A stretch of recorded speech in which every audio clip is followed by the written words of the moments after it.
Hello student, welcome to our social science class. Today our topic is advertisement. In advertisement, in the process of advertising, we already discussed the meaning of advertisement and objective of advertisement, brand and type of advertisement.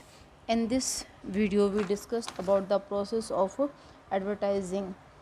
So first we understand the process of advertisement. Advertisement का जो process होता है उसके अंदर क्या करते हैं कि हमारे कितने हमने स्टेप मतलब स्टेप बाय, जैसे किसी भी प्रोडक्ट को जैसे हमने उसकी एडवर्टाइजमेंट करनी तो हमारे मतलब स्टेप क्या होते हैं, मतलब हमने कहाँ से स्टार्ट किया उसको कैसे ख़त्म किया, वो होता है हमारा प्रोसेस ऑफ एडवर्टाइजमेंट. सपोज जैसे इसमें एग्जांपल देके जो समझाया गया कि जो स्टेप फर्स्ट इसके अंदर हमने क्या किया, जैसे मान लो कोई कंपनी है, उसने क्या किया कि प्लान किया है कि एक इंट्रोड्यूस करवाएगी एक न्यू मोटरसाइकिल को मार्केट के अंदर. और सबसे पहले वो क्या करेगी कि it require an advertising campaign to create an interest among the consumer. सबसे पहले वो एक ऐड के बारे में सोचेगी कि हमें मतलब लोगों में के अंदर इंटरेस्ट क्रिएट करना है ताकि जो उसके कंज्यूमर हैं वो ज़्यादा से ज़्यादा हमें अवेलेबल हो जाएं. ठीक है. और सेकंड स्टेप में वो क्या करेगी, कंपनी और the advisor councils and advertising agency की जो कोई भी जो एडवर्टाइजिंग जो एजेंसी है उसके पास वो कंपनी मतलब जाएगी. ठीक है. और थर्ड स्टेप क्या करेगी, द एडवर्टाइजिंग जो एजेंसी है वो क्या करेगी, first of all the determine the consumer profile for that motorcycle. सबसे पहले वो क्या करेगी कि एक प्रोफाइल तैयार करेगी कि यानी इस मोटरसाइकिल के लिए किस तरह के जो कंज्यूमर है ना वो मतलब हमें मतलब मिल सकते हैं. और that is it want the identify to typical uses of such high quality motorcycles. It conduct market survey by highly qualified research professional to get a better ideas. और जो मतलब हाईली जो प्रोफेशनल्स जो लोग होते हैं जो एडवर्टाइजिंग के अंदर उनसे मतलब डिस्कशन वगैरह किया जाता है और फिर मतलब उसका कंक्लूज निकाला जाता है कि किस तरह के जो कंज्यूमर है वो इस मोटरसाइकिल को परचेज कर सकते हैं. और फिर फोर्थ स्टेप में क्या होगा कि the market research the completed in 2-3 week. और जो हमारी जो एडवर्टाइजिंग जो एजेंसी है वो मार्केट में मतलब सर्च करेगी 2-3 वीक्स में कि मतलब किस एज ग्रुप के जो पर्सन है वो इस मोटरसाइकिल के अंदर इंटरेस्टेड होंगे, उनके व्यूज़ जानेंगे कि भाई मोटरसाइकिल के अंदर मतलब क्या क्या फ़ीचर्स होने चाहिए और मतलब क्या होना चाहिए. ठीक है. उस हिसाब से फिर मतलब वो 2 और 3 वीक के अंदर पूरा जो डाटाज़ है वो कलेक्ट करेंगे. फिर वो क्या करती हैं कि एक अपनी जो एजेंसी है जो भी जो टीम है जो एडवर्टाइजिंग करती है वो सोचेगी कि इस जो ब्रांड है इसको मतलब किस तरह से इसका मतलब इसकी ऐड बनाई जाए, किस तरह से मतलब इसको मार्केट के अंदर इंट्रोड्यूस करवाया जाए. ठीक है. ताकि ज़्यादा से ज़्यादा लोग हैं वो इसको मतलब परचेज़ कर सकें. ठीक है. फिर वो क्या करेंगे, उसका सिक्स्थ स्टेप क्या होगा कि copyright who right the words. और फिर मतलब जैसे जो वर्ड्स उनको बोलने हैं किस तरह से उसको मतलब इंट्रोड्यूस करवाना है, आर्टिस्ट हैं वो कौन से मतलब किस आर्टिस्ट को हम इस ऐड के लिए चूज़ करें. ठीक है.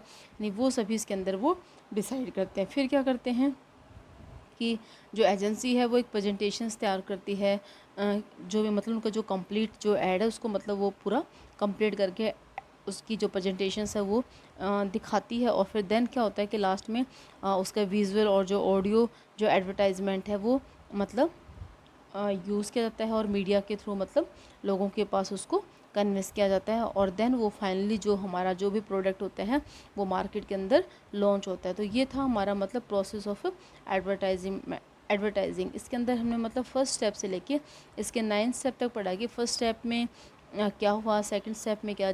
ठीक है. कि किस तरह से किसी प्रोडक्ट को मार्केट के अंदर लॉन्च किया जाता है. ठीक है. तो ये है हमारे मतलब प्रोसेस ऑफ एडवर्टाइजमेंट. जो हमारा कॉमर्शियल जो एडवर्टाइजमेंट होता है इसमें क्या होता है कि हम एक पर्टिकुलर गुड्स को लेके एक पर्टिकुलर सर्विस को लेके मतलब लोगों को इंट्रोड्यूस करवाते हैं, उनको मोटिवेट करते हैं कि वो जो पर्टिकुलर जो प्रोडक्ट है उसको ख़रीदें. और उनको मतलब ये तसल्ली करते हैं कि भाई जो प्रोडक्ट है हमारा ये दूसरे प्रोडक्ट से ज़्यादा बेनिफिशियल है, इसका जो प्राइस है वो कम है. ठीक है. तो ये देन अपना टॉपिक है सोशल एडवर्टाइजिंग. सोशल एडवर्टाइजिंग के अंदर क्या होता है कि हम लोगों को मतलब एक पर्टिकुलर जो सोशल इशू होते हैं जैसे पब्लिक इशू हो गया, ह्यूमन इक्वलिटीज़ हो गया, हेल्थ हाइजीन, एनर्जी कंजर्वेशंस है, फोरेस्टेशंस है, इस को लेके लोगों को अवेयर करते हैं। ये हमारे सोशल एडवर्टाइजिंग के अंदर आता है। और जो हमारी कमर्शियल एडवर्टाइजमेंट होता है उसके अंदर हम क्या करते हैं, किसी एक पर्टिकुलर प्रोडक्ट की मतलब प्रोडक्ट की क्वालिटीज़ के बारे में लोगों को अवेयर करते हैं, कि उनको बताते हैं, इंट्रोड्यूस करवाते हैं कि ये जो प्रोडक्ट है वो दूसरे प्रोडक्ट से बेटर है। लोगों को कन्विंस करते हैं कि आप उस प्रोडक्ट को खरीदो। लेकिन जो सोशल एडवर्टाइजमेंट होती है उसमें हम क्या करते हैं, जो सोशल इशू होते हैं उनके बारे में लोगों को अवेयर करते हैं। जैसे रक्तदान है, महादान है, और 2 बूंद जिनकी की जो पोलियो से रिलेटेड है, और जो दूसरी हमारी डिजीज़ है जैसे मलेरिया है, डेंगू है, टीबी है, इनको लेके लोगों को अवेयर करना। स्मोकिंग और ड्रिंकिंग के बारे में बताना कि हमारी हेल्थ के लिए कितनी हार्मफुल हैं। जो हमारा इन्वायरमेंट है उसको प्रोटेक्ट करने के लिए लोगों को अवेयर करना। और जैसे ड्राइविंग के रूल रेगुलेशन हैं उनके बारे में लोगों को इंट्रोड्यूस करवाना, कि हमें मतलब ड्राइविंग करते हुए हेलमेट वेयर करना चाहिए, हमारी जो स्पीड है वो लिमिट में होनी चाहिए, ज़्यादा मतलब हाई स्पीड नहीं होना चाहिए, जो हमारे ट्रैफिक रूल हैं उनको फॉलो करना, ठीक है। और प्रोटेक्ट द गर्ल चाइल्ड, यानी ये जो हमारे सोशल इशू हैं उन सभी के बारे में लोगों को हम क्या करते हैं, अब उनको अवेयर करते हैं, ठीक है। तो हमारी जो सोशल एडवर्टाइजमेंट होता है उसके अंदर जो हमारे सोशल इशू हैं हम उनसे रिलेटेड मतलब लोगों को अवेयर करते हैं। देन है हमारा इम्पैक्ट ऑफ एडवर्टाइजिंग। ये जो हमारी एडवर्टाइजिंग है इसका इम्पैक्ट क्या होता है, इसका असर क्या है। तो देखो एडवर्टाइजमेंट क्या है, काफ़ी पावरफुल सोर्स है आवर लाइफ का। हम काफ़ी टीवी के अंदर, रेडियो के अंदर, न्यूज़पेपर के अंदर, जो मैगजीन्स वगैरह हैं उनमें जब ऐड देखते हैं तो हम काफ़ी उनसे मतलब उससे मतलब इफ़ेक्ट इन्फ्लुएंस होते हैं, और हमारा भी मन करता है कि हम उस पर्टिकुलर जो प्रोडक्ट है उसको परचेज़ करें। तो जब भी हम एडवर्टाइजमेंट देखते हैं तो उसके बारे में हम फिर आपस में डिस्कस करते हैं, और मतलब उस पर्टिकुलर फिर अगर हमें वो ज़्यादा बेटर लगता है ब्रांड तो हम उसको ख़रीदते भी हैं। तो सबसे पहले हम इसके पॉजिटिव इफ़ेक्ट पढ़ेंगे कि जो हमारी ऐड है उसके पॉजिटिव इफ़ेक्ट क्या हैं।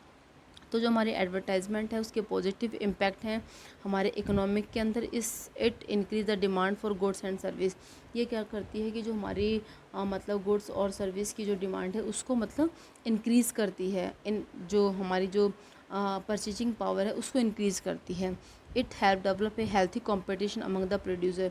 और दूसरा क्या करती है कि हेल्थी कॉम्पिटिशन मतलब क्रिएट करती है। जो हमारे प्रोड्यूसर होते हैं उनके बीच में वो एक अपने पर्टिकुलर प्रोडक्ट को मतलब बेस्ट क्वालिटी देने की कोशिश करते हैं, और जो प्राइस है वो भी वो लिमिट में रखते हैं, क्योंकि उनके अंदर काफ़ी कंपटीशन होता है। जैसे प्रोडक्ट के अंदर, जैसे मैंने आपको बताया था कि जो हमारा टूथपेस्ट है, अगर हम उसका एग्जांपल लेते हैं तो मार्केट के अंदर मतलब बहुत ज़्यादा पेस्ट हैं, जैसे कोलगेट है, क्लोजअप है, पेप्सोडेंट है, दंत कांति है, वेद शक्ति है, और रेड दंत मंजन है, काफ़ी मतलब सारे प्रोडक्ट हैं।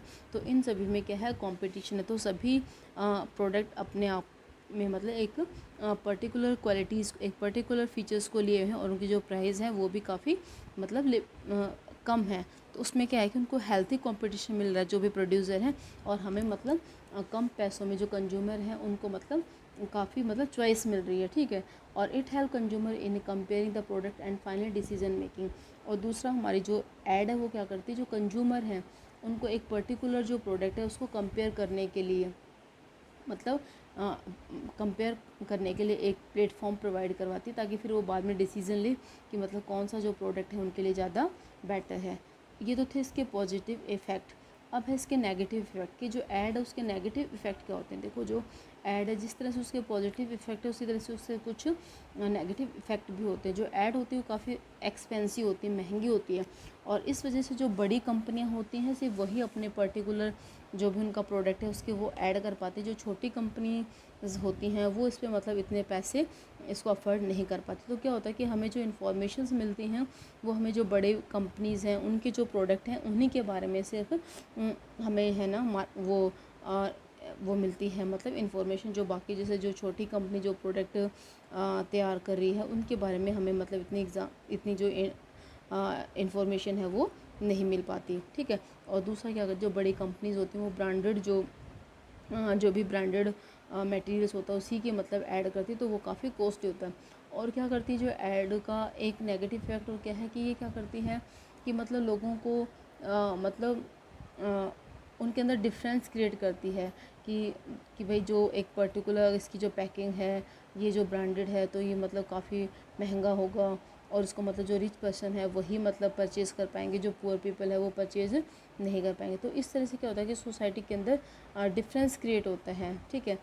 और जो पुअर हैं वो अपने आप को मतलब उस ब्रांड के अकॉर्डिंग नहीं समझ पाते, वो सोचते हैं कि ये जो चीज़ें हैं वो बहुत महंगी है और हमारे मतलब लेवल से बाहर है, ठीक है। और क्या होता है कि उनके अंदर एक ऐसी फीलिंग क्रिएट हो जाती है कि मतलब जो ये जो प्रोडक्ट हैं ये मतलब जो रिच पर्सन हैं उन्हीं के लिए बनाए गए हैं, ठीक है। और क्या होता है कि advertising use personal emotion, it make the people who can not affect branded product feel bad. और दूसरा क्या करते हैं कि जो एडवर्टाइजिंग है वो पर्सनल इमोशंस भी क्रिएट करते हैं कि जो पीपल्स मतलब ये जो महंगे प्रोडक्ट नहीं खरीद पाते वो अपने आप को मतलब थोड़ा सा बैडली फील करते हैं। They feel that they are unable to give their love one the best care. और वो ऐसा महसूस करते हैं कि जो भी हमारे मतलब नज़दीकी हैं या जो हमारे हैं उनको हम अपना मतलब बेस्ट नहीं दे पाए। जैसे इसमें एग्जांपल दिया है कि mother who can not afford branded shop may feel that they are not giving the best care for their child. कि जो मदर सोचते हैं कि जैसे वो ब्रांडेड शॉप अगर अफोर्ड नहीं कर पाती, वो सोच रही है कि भाई मैं अपने बच्चे को जो बेस्ट केयर है वो नहीं मतलब दे पा रही हूँ। तो ये उसके अंदर एक फीलिंग क्रिएट हो जाती है। और क्या करती है कि जो ऐड है वो क्या करती है कि जो लाइफस्टाइल है, जो रिच पीपल हैं उनके लाइफस्टाइल को मतलब लोगों को दिखाते, जो पुअर पीपल्स हैं उनके लाइफस्टाइल को वो, जो कॉमन पीपल्स हैं उनके लाइफस्टाइल को वो इग्नोर करती है। तो इससे क्या होता है कि जो सोसाइटी है उसके अंदर डिस्क्रिमिनेशंस की जो फीलिंग है वो क्रिएट होती है। तो ये जो सभी के हैं नेगेटिव इफ़ेक्ट हैं एडवर्टाइजमेंट के। लेकिन हम मतलब अगर इसको मतलब इसका कंक्लूज़न देखें तो जो ऐड है वो हमारे लिए जितनी बेनिफिशियल है उतनी ही मतलब उसका जो यानी हमारे लिए अनइम्पॉर्टेंट भी मतलब नेगेटिव इफेक्ट भी उसके ऊपर जो है वो क्रिएट होते हैं, ठीक है। तो ये जो अपना चैप्टर है वो अब कंप्लीट हो चुका है। इसकी 2 वीडियो हैं, अगर आप दोनों वीडियो को एक साथ अगर देखोगे तो आपको ये चैप्टर अच्छे से क्लियर हो जाएगा। Thank you student.